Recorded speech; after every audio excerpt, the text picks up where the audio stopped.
కాబట్టి న్యాయస్థానానికి ఇటువంటివన్నీ అవసరం ఉండదు న్యాయస్థానానికి. ఎమోషనల్‌గా ఉండవు. న్యాయస్థానాల్లో తీర్పులు ఎమోషనల్‌గా ఉండవు.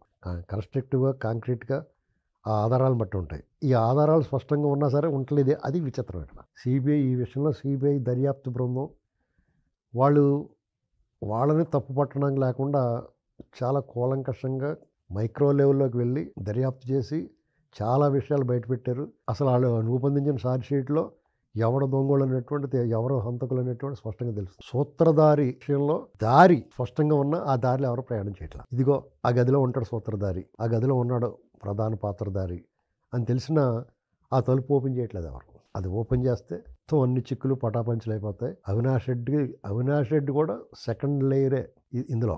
అసలు సూత్రధారులు ఒక గదిలో ఉన్నారు. ఆ గది తలుపులు తెరవాలి. ఆ గది తలుపులు తెరిచిన రోజుని ఈ సునీత గారి తండ్రి గారి దారుణమైన హత్యకి ఆవిడకి న్యాయం జరుగుతుంది. అది జరగాలంటే గౌరవ న్యాయస్థానం కొంచెం గట్టిగా దృష్టి పెట్టి ఫాస్ట్ ట్రాక్ కోర్టు లాగా ఏర్పాటు చేసి దీన్ని ఇప్పటికే లేట్ అయింది. బెటర్ లేట్ దాన్ని ఎవరు అన్నట్టుగా లేట్ అయితే లేట్ అయింది కానీ ఇప్పటికైనా సరైన న్యాయం జరగాలని చెప్పేసి కోరుకోవాలి మనం.